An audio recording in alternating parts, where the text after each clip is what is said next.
Hi, welcome back to the Political Beat at lfpress.com. I'm Pat. This is Chip. We cover City Hall for the London Free Press and lfpress.com. And Chip, you're back from, I don't know, 2 week, what do you call it, a hiatus or Hiatus, something? yes. Hiatus, and now you're back, and that's great. And, recharged and ready to go, Patrick. And you have an interesting story you're working on today about Joni and the Trees, which would not only have been a great band name several decades ago, but is also a very interesting little conflagration at City Hall. So help us understand what's going on there. About a year ago, there was an issue that caused some concern among residents in the West End that saw some trees being cut down in Keynes Woods environmentally sensitive area.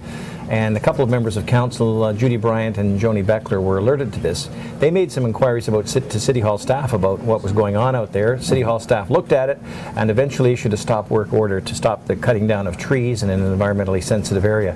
There had been a tree cutting permit issued, but apparently the cutter was going beyond what was supposed to be cut down.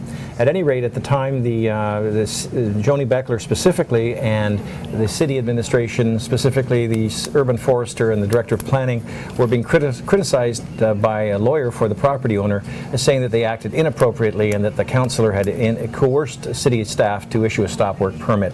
There was an application for judicial review and to overturn this, and we've just now discovered many months later, after all this back and forth, that in fact there's been minutes of settlement. The thing has been settled. The property owner, I guess, decided to not pursue this matter, and meanwhile out there about 109 trees were cut down, and there's, I guess, stubble left, and bottom line is the city staff and Joni Beckler were, I guess, vindicated, to be the word to say, and on a very serious issue. Really serious accusation? Yeah. And baseless accusation, or is that? Well, I wouldn't say baseless accusation, but the thing was withdrawn, and the thing has been settled with no acknowledgement of liability on anyone's part. However, the moving party is the one that sought to discontinue it, so one conclusion one can draw is that it was determined that perhaps there wasn't much to proceed on, that in fact the city staff and Councillor Beckler and others had acted appropriately. I just wonder if instances like this might dissuade people from ever going into politics, because you sort of get into it, you do your job. If you're Councillor Beckler in particular, you're not afraid to challenge maybe difficult issues, and then you get kind of raked over the coals in something like this, which would be, even if you're vindicated, it's still frustrating and it's still a thorn. There's a lot of issues with respect to running for office, and it's a year from the election right now, quite frankly, and for instance, with respect to water, the province has tightened up regulations about water supply. Members of council could be legally responsible if something goes wrong in terms of their oversight on water supply. So yeah, there's lots of landmines out there, but still people come forward and run for council. Indeed they do. Let's talk about the mayor's race. I had a story last week full of the story was that some people who, again, I consider to be campaign organizers of real merit, people who have got people elected that probably have no business being elected, they are coalescing in a way around this guy Josh Morgan, who's on the library board. He runs the library board. He's on the Western Fair board. He ran for council in 2006 and he lost by 20 votes to Paul Hubert. So the larger question is not so much that this guy might be running for mayor, but could an outsider have a chance, like a guy who's not on council, a person who's not on council now have a chance to unseat Joe Fontana, who's got a 35-year political record, which, by the way, is exactly the age of Josh Morgan's lifespan so far. Well, look at the current mayor. The current mayor technically was an outsider who defeated the longest-serving mayor in recent history, perhaps ever. So there was technically an outsider that's sitting in office as mayor. Where were you last week when I was writing that story? That would have been a great line to throw in there. Well, I know you like to pick my brain and improve your quality of your work, but I was on hiatus, and I could have billed you, but I didn't think you'd pay. But in fact, yeah, outsiders, it happens. But does it happen, though? I don't know that it does happen. I mean, it happened in Calgary. Oh, I guess it did. It does. It can. Yes, it's nice to know that people have a track record in terms of serving the public locally and how responsive they are to members of the public, where they stand on issues, how they react under pressure in the fishbowl of politics. It's nice to have that sort of thing. But every once in a while, somebody can come in from outside and capture the public imagination. And quite frankly, certain pundits have suggested that this is the worst council ever. So maybe the impetus to find somebody from outside is perhaps stronger now than it's maybe been in recent times. times. But it would be fair to say that particularly at the municipal level, and I think particularly when you're the mayor, that the value of name recognition is it's gold-plated. Absolutely. And is Josh Morgan, does he have enough name recognition in order to topple or challenge seriously Mayor Joe Fontana, who's been around for 35 years, as long as Josh has been alive? Are we going to have, I think it was 15 or 17 candidates for mayor last time splitting the vote? But there were only two real ones. But yes, those sort of like bottom feeders did sort of take away. And yeah, I wouldn't call them bottom feeders, but they are people that maybe do it for the entertainment value. And I'm thinking of a fellow with a bow tie that's a Toastmaster. He's running again. I know, he'll be running again. The idea that this could be the second straight London mayoral campaign with a criminal trial hanging over it, albeit considerably different. In 2010, it was the incumbent Mayor Anne Marie's husband who was facing impaired driving charges, and he eventually was found guilty on them. But that case was looming during that trial, and I think that had a great impact on, even though it really didn't have anything to do with Anne Marie directly, it had a great impact on that vote's outcome. This could be another case.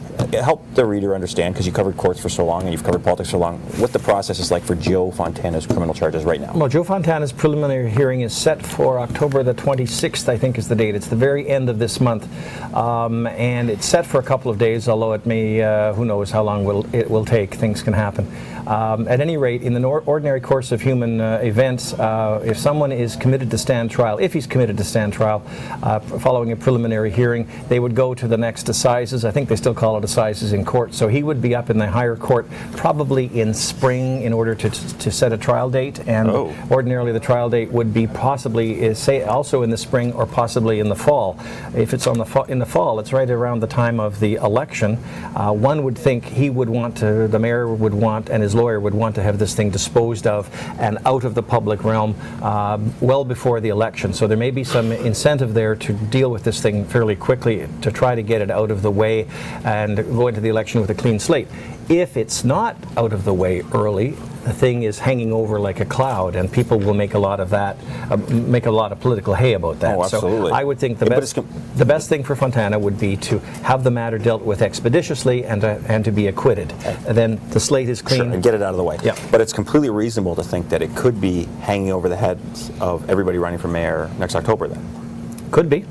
Could be. It's not with, you know, a lot of smarter people than I deal with these issues about scheduling and when the evidence is right in order to go to trial if there's going to be a trial. Why do the courts take so long to deal with matters? Any matter. It just seems to me it takes an unreasonably long time. I mean, I guess that's but there's a lot of, having covered courts for a decade or so, there's an awful lot of information and evidence that has to be gathered to prosecute people, but also to defend people, and people are innocent until proven guilty. So the court is backlogged, generally speaking. That's not unusual, but in order for a lawyer to feel that the time is right to proceed with the trial, to properly and adequately defend their client, that takes a lot of time and speaking to a lot of people, gathering a lot of evidence. So there's an awful lot that goes into a matter that goes to court. So it's not unusual for something to last 2 years or 3 years or longer from the time the charge is laid until it's disposed of in the courts. That's just the nature of the beast, unfortunately. I don't think people appreciate the amount of humor that comes out of journalistic malfeasance in a courtroom, like reporters showing up in their flip-flops and stuff like that. No stories we can tell here, but there are so many great ones.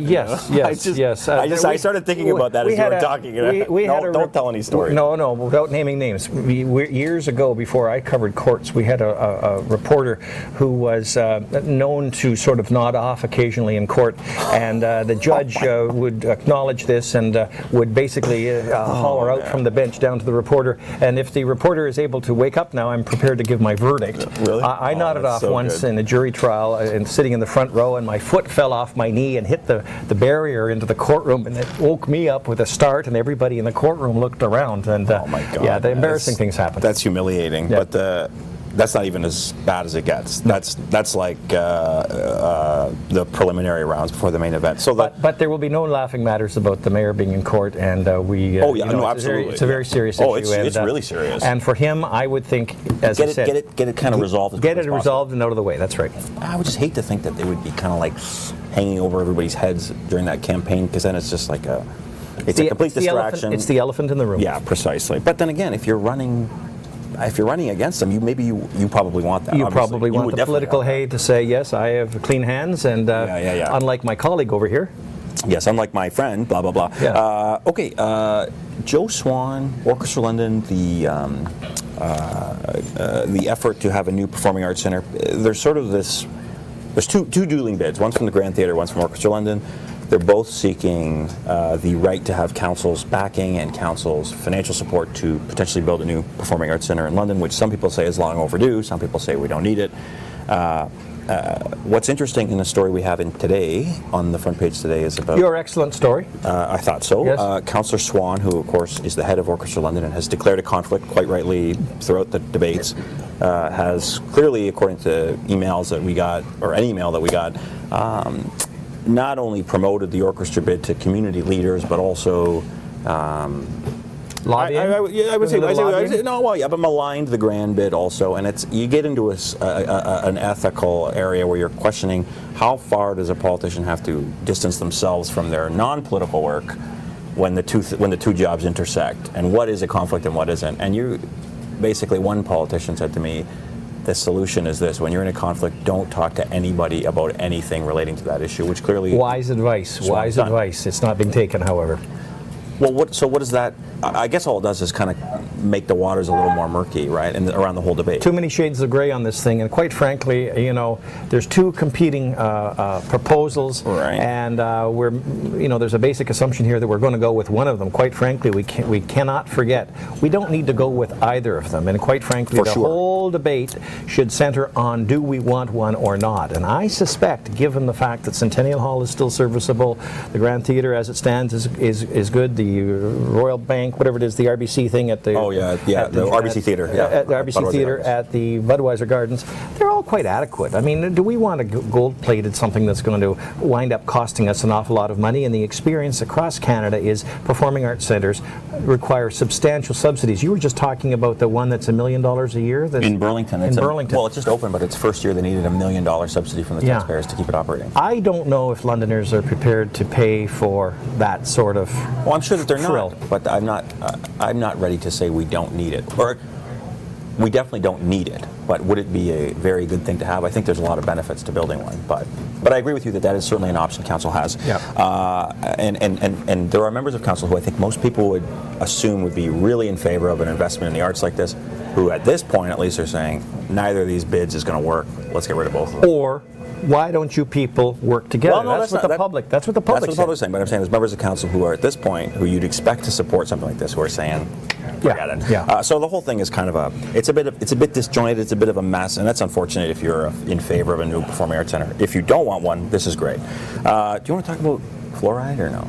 Looks like fluoride's going to rear its head again. Councillor Orser wants to have it put on as a question on the next municipal election, and this will, of course, raise the furor and get the temperature raised by a lot of people. However, he does make an interesting suggestion that this will increase the voter turnout, which I have no doubt that it would if it were on the ballot. Our turnout last time was 39.9%, as I recall. Like pretty that. abysmal. Get a hot topic like this going, and hopefully you'd get some turnout. And while people are out there casting a ballot about fluoride, yes or no, maybe they might cast a vote here or there for maybe some new politicians. And yes, and again, the decision to put fluoride in the water, by the way, fluoridated water, one of the 10 great public health breakthroughs of the 20th century, according to the World Health Organization, that is actually a local decision, and technically the politicians can make that decision. I'm just not sure that... And they made that decision to take it out in Waterloo and more recently in Windsor. Right, but should politicians be making a decision about public health? Well, good question. Very good question. Should that be a provincial decision by the health ministry? Well, it should be a decision by public health people who say leave the fluoride in the water. Anyway, okay, let's leave it at that. That's great. Thanks, Chip. Should we flash the number one more time? The election hotline? The election hotline number, right just there. down here. Just give us a call. If you have if you're thinking about running for office or you've decided to run for office, call this important number. This is our election hotline. But don't worry, Ivan, I got your message. For Chip, I'm Pat.